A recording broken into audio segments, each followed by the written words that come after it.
Hey, what's up, everyone? Eric Rossi, the guy with the eye here, sitting here finally, well, through the computer, with Dom Bauer himself, all the way from Edinburgh, and always wanted to talk to him. What? What'd I do? Did you actually say Edinburgh? I'm just coming off of being sick. No. It is never Edinburgh. It's Edinburgh. Edinburgh. Raw. Oh, Raw. okay. But Dom Bauer was Edinburgh. Edinburgh, like a woman's bra. Edinburgh. From Scotland. Let's get into Yeah, the video okay, right that's now.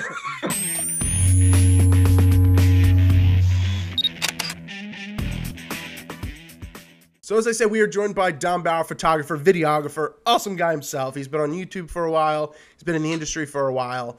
And he wanted to talk to him kind of like how he began, because I know a lot of people came from your channel to my channel. Just let people know a little bit about you and yeah, how YouTube worked, how it's gotten you gigs, how you started and everything. So let's just really dive into it. You know? Yeah. That's good. So obviously the most typical question in the entire world: how did you begin? What gear did you have when you when you first started out? Did you need something expensive?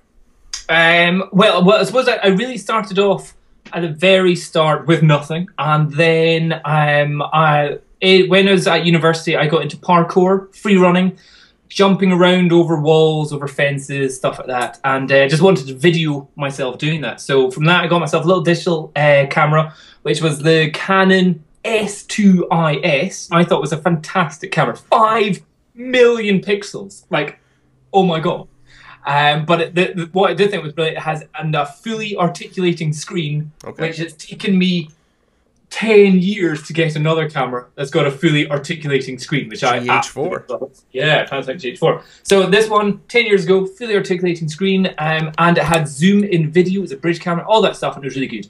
I took that out after university. I went off to Japan, lived there for a year with my girlfriend at the time, Kim, who's now my wife. And we did loads of cool things while we were there. One of the things was we went to a sumo wrestling contest in Japan, and I was sitting there with one of my friends. He had a Nikon D200 with a 80 to 200 millimeter lens, and even though we were sitting in pretty much exactly the same place, I remember going, look at these cool photos of these big fat men.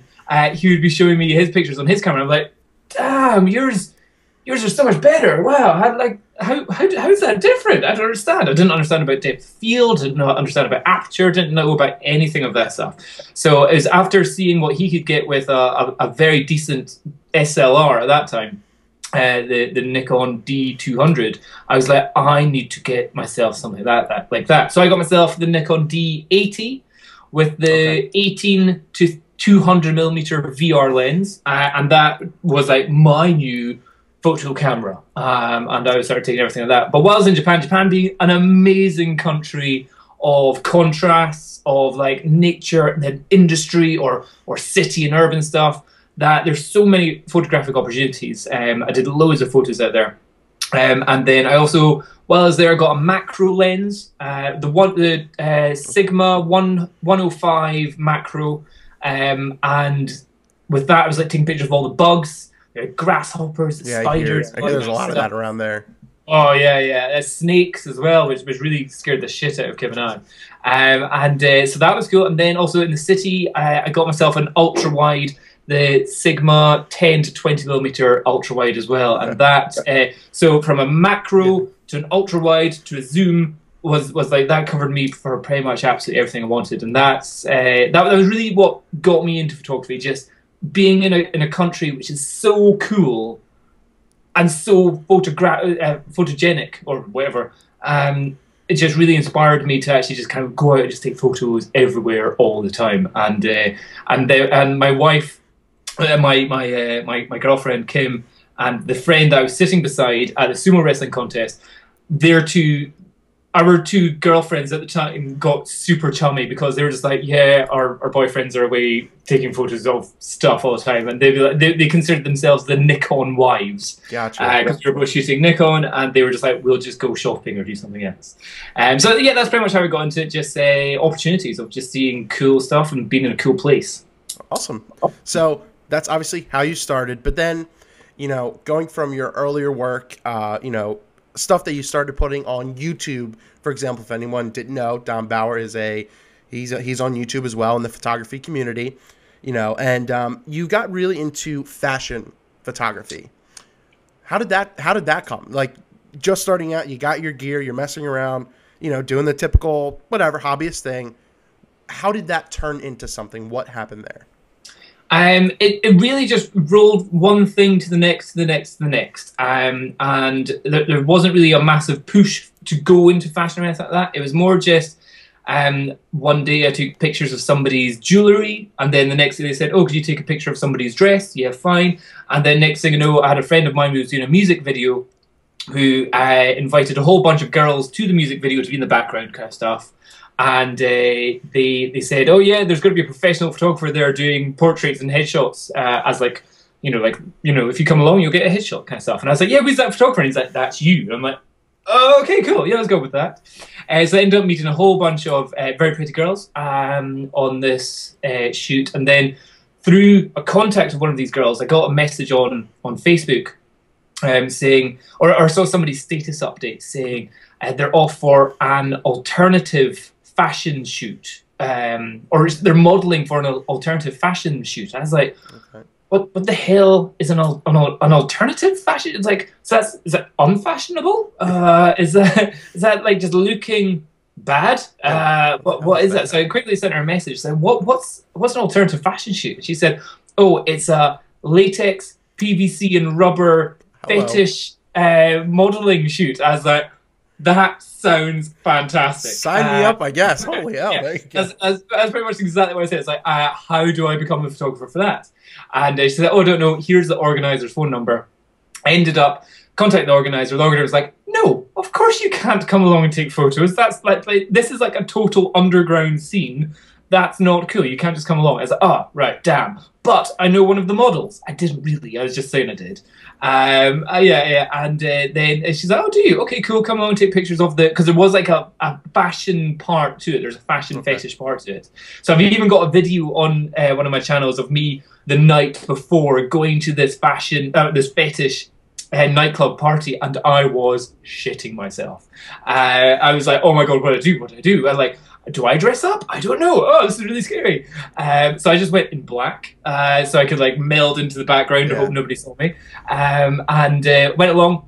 And because that kind of situation is so out there, so, what would you call it? You have to be pretty confident in yourself that everyone I met at it were absolutely sound. They're really good, interesting, creative, open-minded kind of people. So instantly, like straight away of it, instead of being like, oh, this is full of weirdos, it's just full of really creative and interesting people. And from there, the amount of people who then said, oh, you can use my dungeon. I was like, you have a dungeon? I'm like, yeah, I lived down the road from you. I have a dungeon. I'm like, holy shit. And then one woman came out and said, oh, I do Playboy. And I'm like, that's amazing. She's like, yeah, do you want to do photos of me? And I'm like, I can't afford you. Or what's your charge? So, no, you're at this shoot. Come on, let's just go do some photos together. I was like, fantastic. Let's do that. And so just spiraled on from there. So just from one thing to the next, ended up meeting a whole pile of very interesting people with lots of further contacts from there, and started doing a lot of kind of fashion stuff. And that was good fun, but it's a lot of networking you've got to be doing. You've got to be out there doing it rather than sitting at home behind a computer kind of stuff. You've got to be out there chatting away and doing stuff and not being drunk. That was our thing, because when I was at this event, because I was so nervous, I was like, beer, photo, beer, and then I was pissed. I absolutely wasted. But at the second and third times I went, I was like, hey, I know this place. I know how it goes. And it was actually a really kind of chilled out, kind of cool events in the end. So that's how I got into it. That's extremely interesting, and I guaranteed unique. I would love to hear anyone in the comments if they could top how they got really into photography. Awesome. Yeah. Sign me up for that. Give me some contacts. I'll fly over there. But, okay. Obviously, so that's how you really got your basis and that you began networking. That's important for a lot of people. Now, how did YouTube get into this? When did you start? Why did you start? Because it's a unique damn thing to do. And when people ask, "Oh, what do you do?" I make YouTube videos. Why? How do you do that? Yeah, it's like, oh, how many subscribers have you got? And I turn around and say about 48, and they go 48. Well done. I'm like 48,000, and I'm like, oh shit, actually, you've got a subscriber base. I'm like, yeah. So YouTube really started off. Well, first of all, putting up the videos of me doing my parkour, my free running, and then just kind of like blogs of while I was out in Japan. So I had a couple of videos up, but they weren't really photography related. But then, what I really found was, there's the age-old case of whenever you're trying to do something and it's just not working. For example, like I would be trying to edit a photo, and for ages and ages, like I press this button and it goes there, it doesn't work. And the age-old thing of if you then have your boss beside you, or your partner, or somebody who's beside you, and you go, look, every time I do this, it doesn't work, and then the second somebody else is there, it works. Yeah. You're like, it's like it wasn't doing that for 5 minutes beforehand. I don't understand. So what I effectively started doing was using YouTube as that person. So the video, the screen recording thing, so that I would be able to record exactly what I was doing. And if it was going wrong, I could upload it and say, people, what am I doing wrong? But at the end, I would just be editing out all the bits which I did wrong, and then it'd just be like a clean edit of me doing, like I did an edit of me how to replace your face with a bowl or something like that. I can't remember what it was. But so I did that mainly to remind myself how to do certain types of editing and certain types of photos. So YouTube was really, in terms of photography, was a way to teach myself. So one of the things is like you learn from doing, and if I can do it right, and the whole process of doing it right and editing it and watching it, I've totally ingrained that into my brain. Gotcha. So it was really just a learning experience for myself, and then it just progressed. And then people would comment saying, "Oh, thanks, I didn't know how to do that. Do you know how to do this next thing?" And I'm like, I don't know, but I'll pretend I do, and I'll do a video, and I'll edit it, and I'll make it, and all that kind of stuff. And then somebody says, "Oh, that's really great. What camera did you use?" A Nikon. And then it just spiraled out from there. Of like, "Oh, what lens should I buy?" And then people just asking, like, "Oh, can you critique my photos?" I'm like, "Yeah, okay, sure, if you want." And it just progressed from there. So it started little things, reminding myself how to do it, teaching myself how to do it, and then lots of people asking more questions, and it just expanding from there. So you didn't. I mean, obviously you said, but like, just so other people can understand, you didn't start out, thinking, I'm doing this, it's going to become a really big part of my life, I'm going to make money from it. Absolutely not. There was no money at that time. Yeah, there wasn't at all. They're on YouTube, because I started 8 years ago on my old channel, and there's no sign of like, oh, nobody cared how many subscribers, nobody cared how many views that you had. If you had 2 million views, it didn't matter. You made no money from it whatsoever. So really, it was just to get either other people telling me how to do things, or me putting out questions out there. So majority of my videos nowadays is still me kind of going, this is what I think. Can any of you tell me if I'm wrong, or what are your opinions as well? So for me, I think of YouTube far more like a community-based thing, where it's a sharing of information and opinions. Sometimes there can be opinions where you hate each other, fine. But at the same time, there's a lot of times just people kind of helping out and giving advice, and sometimes it's wrong advice, sometimes it's good advice. Yeah. But it's just, it was never the plan of like, let's do and try and make money. And at the same time, the money is really just kind of pocket money that you get from it. Unless you're huge, unless you're really putting effort into it. So all my stuff is really, like, if I, some of my videos which I've put the most amount of effort in, putting extra text, putting in extra information, putting in, extra stuff into the videos, I've spent like 3 days editing a video, I may only get like 2,000 views. But at the same time, I could put a video saying, don't buy a GoPro, and it'll take me 5 minutes to put up, and within a week it'll have like 10,000 views. I'm like, why do I bother putting effort into some of the other things? So it's after a while, it's like the more effort you put in to teach people, sometimes it's actually just better just to have a discussion, I think, a lot of the time. Okay, so now we're into YouTube. Obviously, you said you've been in this space a long time. We know why. What do you feel, what advice would you give to someone kind of just starting out in a way, in the newer generation YouTube, where there's all this gear you got to buy, blah, blah, blah, lighting kits, etc. What advice would you personally give someone? Number one advice would be an attractive young girl and do makeup videos. That'd be the best way to beauty gurus. And you got to be. You definitely have to be from the UK or Britain, whatever, and you'll be extremely successful. Yeah. Okay, but in terms from a photographic side of it, okay, if you're going from there, which we're limited, by the way. There's not a ton if you look at it. No, absolutely, and it's a difficult one because a lot of people just want to know about gear. Yeah. So that's why stuff like Digital Rev, which is just a company that sells cameras. Camera store. Do you believe that? They're over 1 million subscribers.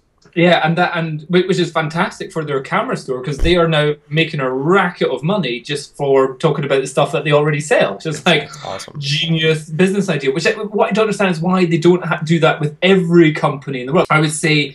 The main thing is you've got to have if you're really going to be pumping out a good bit of content. So we're not talking about 1 video a week. We're talking about maybe 3-4 videos a week kind of stuff. So that's when somebody types in their name or they type in a certain thing, their videos come up more often. And the thing is, you're in such competition nowadays with 1 billion videos already out. Well, that, and just to kind of add to that, is that now YouTube and Google are integrated so much together. Keywords now, like your name and everything, the more you put out, the more chance it has to push it to the top too. Yeah, that's absolutely right. And I think the other thing is just being an interesting person. Being dry is I've said this a few times in the past. I'm just saying, if you do a video, you upload a video, if you then put it on your computer afterwards and you can't be bothered watching yourself for the full 7 minutes that you've done your video for, nobody else is really going to be that bothered watching you for the full 7 minutes. So, but that doesn't mean at the same time you need to be crazy and wacky and ooh, look at me, I have catchphrases or stuff like that. It can just be like, as long as you've got something to say and you're not doing a video where you're constantly going and so I think maybe so in many of my first videos, I started editing out all the bits where I was going. I call it brain farts, or everyone else has called me brain farts. So I'm going, so everyone, in today's video, I'm going to be going... I don't know. I'm talking Flash. Yeah. So I'd be cutting out those like 2 seconds. And it'd be so funny. I'd do like a 5-minute video, and I could cut out a whole minute of just bits where I'm going, what am I saying there? But the funny thing is, I then sometimes put all them into a video afterwards. I'm just me going, I have no idea what I'm talking about most of the time. But yeah, if you don't have something interesting to talk about, or if you don't have an opinion about something, or if you haven't discovered something which is interesting, or you're not teaching something to a larger audience, you're not really going to get a larger audience looking at your stuff. Mm-hmm. I absolutely agree. And I guess, what would you recommend, obviously the popular question, what would you recommend for gear or lighting type of thing for just someone just starting out on YouTube? What I would say is you don't need to buy expensive, but you do need to buy good. At the same time, like for example, if you're buying flashes, buying a flash, 2 flashes, 3 flashes, it's so good for developing your understanding of just everything to do with photography. But you can get them for cheap as anything. You can get them for 50 quid. I got one the other day, £25 for a flash that works with my Panasonic. So you do not need to be buying like the Nikon SB 900, which is £330 in the UK. You do not need to buy that. You could buy 7 flashes for that price. You also don't need to be buying big in-studio flashes for what will inevitably be something you're doing in your bedroom. But having a couple flashes, very, very important. In terms of lenses as well, you don't need to buy expensive, but buying kit lenses are fine if you're just walking around taking some photos. But if you're wanting to kind of really develop your photography, you want stuff with a big aperture. So you've got the 50 mils, the 1.8s, absolutely brilliant. You've got 30 mils, 1.8s as well, but also Samyang. Okay, they're manual focus, but you are getting amazing quality lenses for a third of the price of what the main brands are doing. So I would say it's not you can take world-class photos with a Nikon D3300 and a Samyang 35 f1.4. Total price of that will be £600, less than one lens from Nikon or Canon, and you could be making fantastic stuff with that. So I would say, don't. If anybody says, "Oh, you need to buy," and it's something which is expensive, bullshit. You do not need to buy that at all. Yeah, that makes you more pro. Yeah, I love when people say that. The bigger stuff, the more pro. Yeah, it makes you it definitely makes you look pro when you have like a long ass lens on a body, but people don't understand what that actually is. That's the thing which I've found recently, because I'm using this Panasonic. Yeah, it's a small camera. I felt that too. Which is an awesome camera, but I went into somebody's house and was taking it, and I took it out, and I was like, it feels really small. I'm like, I'm not worthy. I'm not worthy as a photographer. So I brought out my Canon at the same time and put a flash on top and the biggest lens I could, just like make myself feel good. There you go. So while this is you know, obviously really, really sound advice, the most important thing is, I guess, you know, you said why you do it, but how has this become beneficial for you? Has YouTube generated anything, extra business? Has it added validity, authenticity? How do you think that impacts you as, you know, as your grow? Because it's your brand. You are your own brand. Yeah, three ways, and I'm probably going to forget some of them while I talk about them. The first way is, yeah, it means I've got the ability to, if I'm saying to any client, "Hi, I'm Dom Bauer, I take photos," I can instantly go, here's a look at all my work. Here's my history. Here's my portfolio, and not only are they seeing my photos, they're seeing me. They're seeing they're listening to my voice. They're seeing my mannerisms and all that stuff. So the amount of now we know who you are. Whenever we first meet you, it's not really a case of, oh, so you're the photographer. I've never seen you before. After that, having your face in front of the camera. Some people are like, I don't want to be in front of the camera. But at the same time, for certain clients, they go, I want to know who I'm dealing with before I do anything. So I can happily do that quite very well.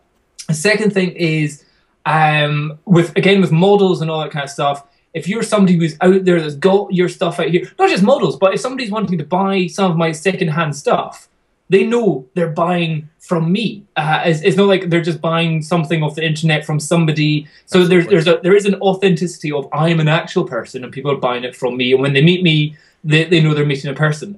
So for me, I was trying to sell some of my Nikon stuff recently. And I said, look, you can only buy it if you come and meet me and buy it in person. And a lot of people are like, yeah, that's cool. I know who you are. I will come around to your office. You know, not a lot of people are like, I don't want to meet you in a car park somewhere. I've never met you. This is a bit scary. But with this, they know who I am, kind of stuff. So yeah, with models, with selling, with potential work, saying this is who I am. Here's a catalogue of all my work. But also in terms of just having a little bit of say in the industry. Although it's a tiny, teeny weeny bit, but having the ability to kind of say, hey, I've done a video, or I can send a video to Samyang saying, hey, I tested out one of your lenses. It's a bit shit. And they can go, oh, sorry, we're making a new one. Do you want to test it out for us or something? So it's quite good having, it effectively gives me a voice in a place where I would just be a tiny speck in the middle of nowhere. Now I'm a marble in the middle of nowhere, but at least it's a marble kind of thing. Yeah, at least it's something. You know, it gives your voice some power. Yeah, that's something that I've realized as well. I mean, that's just how it goes. That's what putting the time and years and effort into it. You know, I mean, I think we covered the spectrum pretty well. I mean, it's just interesting how one develops through YouTube, how it works, how it gets extra gigs, all that kind of, you know, stuff. Interesting point. And, you know, just thinking, like, what's your point, like, getting sponsored? Like all that kind of stuff. What's your take on that? So say someone's doing YouTube and, you know, a sponsor approaches them.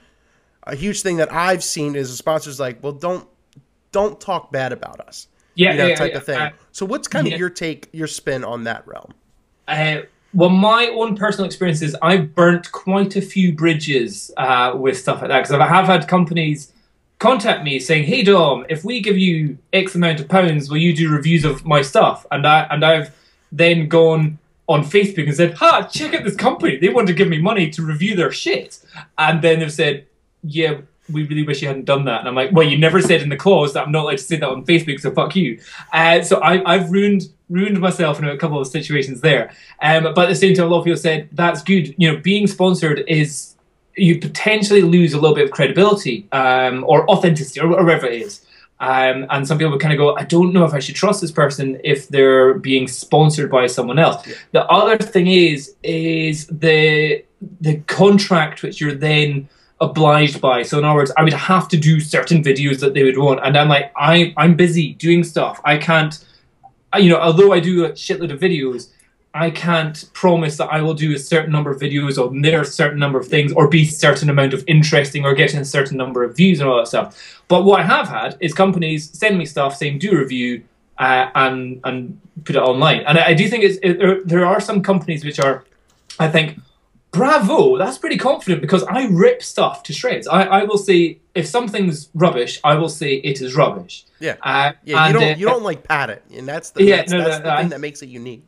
Because I got this thing from a company in Asia somewhere, and it was a micro jib. So you'd put your little kind of GoPro on the end, and you do like a jib kind of thing, and it was shit. So I did a whole video, reviewed it, stuck my GoPro onto it, and was like trying to do it, and I was like, this is really, really shit. But at the same time, while I'm saying it's shit, I'm giving 2 or 3 ways of how to improve it, how to make it better. So I sent them, I put it online, everyone commented on it saying, yeah, it is totally shit. Sent it to the actual company, and they went, oh no, you're right, it is shit. They ended up never selling it, and they sent it back to the designer saying, guys, this is shit. Rebuild it again. You know, they're trying to say, oh, but it's carbon fiber, blah, blah, blah. Like, it may be carbon fiber, but it's shit. It's still shit. It doesn't matter. So I do find some companies, you're like, you are pretty confident, you're pretty brave if you're going to send something to me to review, because if there are good things or bad things, I will say the bad things. I won't kind of sugarcoat it. But at the same time, it's usually, a lot of times, it's me approaching other companies saying, hey, I saw your thing, it looks quite cool, can I do a review of it? Simple one was, I don't have it, there's a Gorilla, have a little magnetic Gorilla pod kind of thing, which for my GoPro, I found it so useful. I can stick it on my car, I can hang it off stuff and stick it on the radiator, all that kind of stuff. But I didn't ask for their SLR Gorilla pod, because I've heard reviews of that just saying it's rubbish. It just cannot hold a camera, it'll just fall over, total nightmare. But so usually the companies which I approach myself say, hey, this is cool, do you want to give me it? Yep. And I can do a review of it. Then it's usually something that's good. But if they're approaching me, I'm kind of going, you've got to be careful. You're ballsy. You're ballsy. You better give me something good, otherwise I'm going to let everyone know that it's shit. The other thing is some of the people that would say, oh, we're sponsored by Hasselblad. You kind of go, that is no use to 99.9% of photographers out there. It's like, that's great. You think you need to have a 50 million pixel medium format camera just so you can get that extra resolution. Oh, you need that. Looks great. You're like, it's like, that's of no use to anyone. Oh, and it's £10,000. I think the other thing is that I bring it into a lot of my videos is value. You know, how much something costs is very important to me. So like whenever the Nikon D800 came out, I was like, it's an amazing camera, but it's £3,000. Are you going to be getting an increase in your photo capturing ability from something which costs £1,000? You know, £1,000 is still a shitload of money. I think in the UK is still an average of one person's 1 month income. So a £3,000 camera, like, okay, that's going to be like almost half a year after you've taken away your gas and electricity and your rental bills. That's like half a year of saving for a camera, which really, do you get enough out of it kind of stuff? So for me, I think a lot of people who are sponsored don't ever really talk about the actual value of something. I did a video the other day about the pan light. Oh yeah, that's right. Which is just a Kickstarter at the moment. And I was like, that sounds quite good. It's only £150. But I think you as yourself, like, yeah, but it's £150 of, do I really need it? Well, as £150, or as a photographer, I could go and walk to that place, tilt the flash or tilt the camera and walk back, and that's me saved £150. Like, or spend it on another flash, spend it on something else in the industry. Exactly. So in all sort of situations, you've got to consider the value that you get from something with its cost. Can you justify it for what you do? And that's the thing. Yeah. I totally agree. I mean, we pretty much covered the entire spectrum, but I just want to kind of round off with like two things. Photographically or video. So talking about more videography, obviously you've seen this industry has progressed. You had the D90, which kickstarted with 720 HD video, the first one, the Nikon, and now you got your GH4 shooting 4K, phones with pixels that are unnecessary. You've gotten more into, well, your business is now property photography, videography. What was the transition that you saw from maybe going from that fashion to this new type of thing? What got me into that was, for me, photography was my hobby. It was a thing at the side. So my day job was working as a property manager. So I was showing people around houses, dealing with landlords. There was a leak in somebody's house. I would sort that out kind of stuff. Photography was my fun thing I did the weekends and all that kind of stuff. And I was like, imagine if I did photography as my full-time job, would I enjoy it? I didn't want to do it. Yeah. But for my job, I'd be going around people's houses, showing them around, but we'd also need marketing images to show people on the websites of the houses. So the guys in the company would normally be out with their phone and taking a photo with it there, and I would be going along with my ultra-wide angle lens and get a photo of the whole place with a flash. And I was like, oh, that's amazing. That looks so much better. And I just, again, it's just step after step after step, it progressed from there to then my boss saying to me one day, Dom, what if you did this for other companies? And I was like, is he trying to fire me? I don't know. What does it? That's so cryptic. That's so cryptic. What do I do? How do I answer this? Yeah. So my reply back to that was like, I don't know. What do you think? So he stroked his chin for a moment. I've got an idea. And I'm like, please don't fire me. Please don't fire me. And then from there together, we've built this company called Moving Property, which is just all property photos and videos. And we do it for a bunch of different companies in Edinburgh. And it's just progressed from there. So we got, I was just like emailing loads of different agencies here, just saying, hey, do you do photos? Or sometimes the case is actually, don't be nice, but be truthful. So there's one company I went on and said, hi, I was looking at your properties. Pretty rubbish photos. I know a guy who's a good photographer. His website is movingproperty.tv. You should check them out. And then 2 days later, I get an email saying, hi, we were told to have a look at your website. Do you do photos for properties? It's like, yes, I do. We told you that. Perfect. Gotcha. So I was like, I made my own client. So that's kind of how we get. But at the moment, where I'm at just now is the amount of work that I've got in property in Edinburgh is so much. Like, videos are so time consuming. Like a 3-bedroom house could take me about an hour to shoot. Then once I travel there and back, then the upload. One house could be a whole day's work. But it's only a 5-minute video. It doesn't take you 5 minutes to edit. That's one huge thing that people need to understand right now. Oh, it's only a 5-minute video. It should only take 5 minutes. Yeah. You. Yeah. It's like what you should do at the same time is do the 5-minute video. Do the, okay, I'll just walk around and take this video for 5 minutes and fuck off and send that to them. And they go, oh, that's really shit. It's I've been debating doing that, an entire, bullshit. This is everything raw. Enjoy. Type of thing. Edit it yourself, motherfuckers. Yeah, right. Yeah, then like, oh, now we know why we need to actually pay you. That's how it's progressed, and it's doing really well. And it's busy, but at the same time, you still get clients who just don't understand. So like my absolutely most favorite thing was took a photo of this house, old house, lovely house. One of the rooms a little bit cramped. Too much furniture kind of stuff going on. Sent all the photos through, got an email a day later saying, oh, Dom, the client says the bedroom looks too small. And I'm like, right, okay, so is there a way you could shoot it so it looks a little bit bigger? I'm like, well, okay. So I emailed the guy saying, look, we could make it look a bit bigger, but you'd have to take all the furniture out, move that wardrobe, put the bed over there, change the lighting, and he's like, oh, it's okay. We'll just go with it. The real funny thing was, the day later, they get an email from a viewer saying, oh, I thought that room was a lot bigger from the photo. So from one person to another person saying, I think it looks cramped. Another person saying, I thought it looked bigger in the photo. So it's just like, sometimes you just can't win.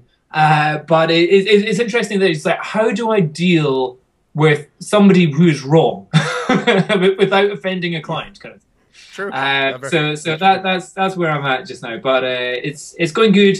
And the video side is the biggest kind of progression in it as well. Like, because everyone can do the photos, but the video, even the other marketing companies in Edinburgh, very few do video, or if they do video, it's videos of the photos. So it'll be what do you call it? A Ken Burns like moving through each kind of photo kind of thing. You just like, it doesn't work that way. So doing the actual videos is the USP. Is it USP? Unique selling point. Yes, okay. That's my thing at the moment. Gotcha. Yeah, it definitely differentiate yourself. So it's awesome to see kind of where you come, but just rounding it off, what do you think your best photography, whatever achievement has been so far? Is there anything that's really, really one shoot, one person you met, one thing you shot? What's just something that really, really stuck out to you and you're like, I freaking did this type of thing? I was one of the photographers that had an exhibition down in London for what was going to be the top 20 artists from Scotland. And I was like, that's pretty awesome. That's awesome. I'll try and send the link. It was Caledonia Art Exhibition in London. I'll try and find the link to that. But it was me with some serious Scottish artists. We're talking about like super famous painters and stuff. I was like, I don't know any of these. I didn't study art in school. I don't know what this stuff is. Or the other thing, I'd be like looking at somebody's painting, going, "Oh yeah, that's quite interesting. Like, yeah, that's worth £8,000." And I'm like, "Oh, that's really good." And then the guy that's telling me that's worth £8,000 is the painter beside me. I'm like, oh, you did that? All right, okay. Totally out of my depth, but incredibly cool. Just like to be nominated for that and actually have a what do you call it? A display, a show, exhibit. Yeah. Exhibit down in London for that, showing off the top. I think the top 20 Scottish artists of, what was it? Was it 2012 or something around that? I can't remember. But that was pretty cool thing going on. No, that's awesome. Congrats on that, by the way. Absolutely. So now, obviously, I know we talked about this real quick off camera, but you are now a new father. Congratulations. Thank you very much. Yes. Absolutely. Surviving on negative sleep at the moment. And we've seen that Logan has made some, appearances as well. How will this change your photography? How will Logan be on YouTube in the upcoming future? Will he start doing YouTube videos? Yeah, my plan is to never have to give him any pocket money, but he can make his own money via the magic of the internet. And if I were to tragically die in a car crash or something, he will be inheriting my YouTube. So for him, so I'm trying to get him to understand what goes on inside a video. But if there's many reasons people would say, "Oh, I don't want my child on the internet. Oh, I'm really scared of doing it." But I follow Phil DeFranco, Sexy Phil, huge YouTuber, and so originally I was thinking, never going to put my child on the internet. Don't want to up there all that kind of stuff. Pedos everywhere. But then he's put up stuff with his kid. I was like, if somebody who's as huge as him is confident enough to put up his little kid, and I can totally forecast in my head 10, 12 years down the line, his little kid being a total star on YouTube. I think it's just kind of, get them used to this kind of stuff that's going to be going on all the time. But also at the same time, it's a potential, he can be my buddy in the future. We could be photographers together, and we could be discussing camera gear in the future. And awesome. I did that. If he sees how I do it on the internet, maybe he could do it himself, make his own channel, and make his own money from it kind of straight away. So I think that's giving him some independence from a young age already. So no Instagram where it's just baby photos for right now. Nothing. Is that in the works? I've used up 1.2 terabytes of my hard drive at the moment of just videos of him going gah, gah, gah. And I've got a couple of private Facebook message groups that just go to my mom and dad, Kim's mom and dad, and like my sisters and all that kind of stuff. So because otherwise I would just be flooding the internet with pictures of him in funny positions, in funny costumes, as a little elf and all that kind of stuff. So yeah, he's in a dangerous situation with me as his dad, just taking photos of him all the time. He recognizes the camera more than he recognizes me already, I think. But yeah, no, I think that's a healthy thing. Absolutely, no, I certainly agree.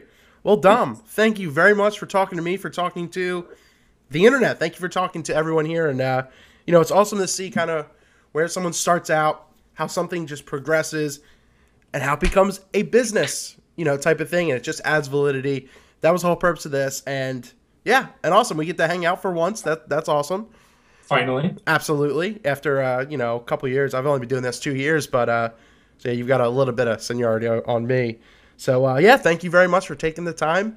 And all the description, all the links will be down in the description to check out Dom's video, because he's got the alternative side to things, some things he had up. So go over, check out Dom's channel. And what are some of your other channels? I know you're really with your drones. Yeah, so I've got my very original channel was just Dom Bauer. That then turned into my exercise channel of me kind of trying to lose weight and do exercise. Then I opened up my own specific one all about photography, that Dom Bauer Photography. Then from there I've opened up one which I'm doing all about my flying helicopter stuff. So that is Dom's Flights. Mm-hmm. And then I've got another channel which is just me having talks on the internet called Dom's Talks, where I'm uploading like if I go to any gigs, music gigs, I'm just uploading the videos of that instead of spamming up my photography channel with gig videos and all that kind of stuff. And then that's it at the moment, but I'm sure I'll be having more. Like maybe domsadad.com will be another one in the future. There you go. That could be something. You never know. With the vlogging community that's now, you never know. That could do something too. So yeah. All right, everyone. I know this was a longer type video, but definitely informative. You'll definitely learn something from this, especially on the YouTube side of things and photography. Hopefully you got something great from this. Once again, Dom, thank you for sitting with me for a super long time for this video. Yeah. and we'll go from there. Thanks, everyone, for watching. Have a good one. As always, keep an eye out. And see you guys later, too. Bye-bye.